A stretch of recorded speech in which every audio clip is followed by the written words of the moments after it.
என்னதான் பாடல் ஜனநாயகன் அந்த ஹைப்பெல்லாம் இருந்தாலுமே இப்போ வந்து வைகோ வரைக்குமே வந்துட்டு விஜய் வந்து நேரடியாக விமர்சனம் பண்ணுறாரு, ஒரு பித்தலாட்டம் அப்படின்னு சொல்லிட்டு. மக்கள் மனசில் விஜயோட அந்த செல்வாக்கு கொஞ்சம் இறங்கியிருக்கா சார்? யூடியூபர்ஸ்கிட்ட விசாரித்தா அதை சொல்கிறாங்க. முன்னெல்லாம் வந்து விஜய் பற்றி பாசிட்டிவாக பேசுனா அது பெரிய அளவு போயிட்டு இருந்துச்சு. இப்போ வந்து அது குறைஞ்சிருக்குன்னு சொல்கிறாங்க. இது கட்டாயமாக வந்து கடந்து போகிற விஷயம் இல்லை. இப்போ விஜய் ஏரியா அதை கவனிக்கணும். எங்கேயோ ஒரு இடத்தில் நாம் செஞ்ச தவறு வந்து மக்கள் மத்தியில் பிரதிபலிக்குதுங்கிறத அவங்க புரிஞ்சுக்கணும். ஏன்னா இப்போ விஜய்னு பேப்பரில் எழுதி போட்டாலே அது நேராக போய் மேலே கோபுரத்தில் உட்கார்ற அளவுக்கு நிலைமை இருந்துச்சு. ஆனால் இன்றைக்கி நீங்கள் என்ன தான் முக்குனாலும் பல யூடியூபர்ஸுடைய கவலை அதுவாக தான் இருக்குது. நீங்கள் எவ்வளோ பாசிட்டிவாக பேசினாலும் முக்கி பாராட்டினாலும் ஒன்றும் நகரமாட்டே மாறிடுச்சு இப்போ அப்படிங்கிற மாதிரி சொல்கிறாங்க. அப்போ அதை அவங்க கட்டாயமாக கவனிக்கணும். இன்னும் நீங்கள் வைகோ சொன்னீங்க, வைகோவினுடைய பாராட்டுரையும் சரி, வைகோ ஒருத்தரை திட்டுறதும் சரி, ரெண்டுமே இங்கே ஒரே ஆள் அவர் பண்ணியிருக்கார்.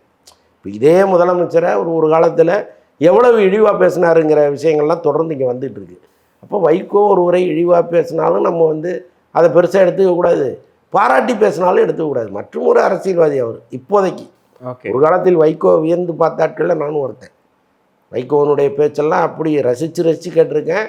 அப்படி இருக்கும். அவர் வந்து நின்னாலே ஒரு சிங்கம் வந்து அப்படி மயக்க பிடிச்ச மாதிரி இருக்கும். அது ஒரு காலம்.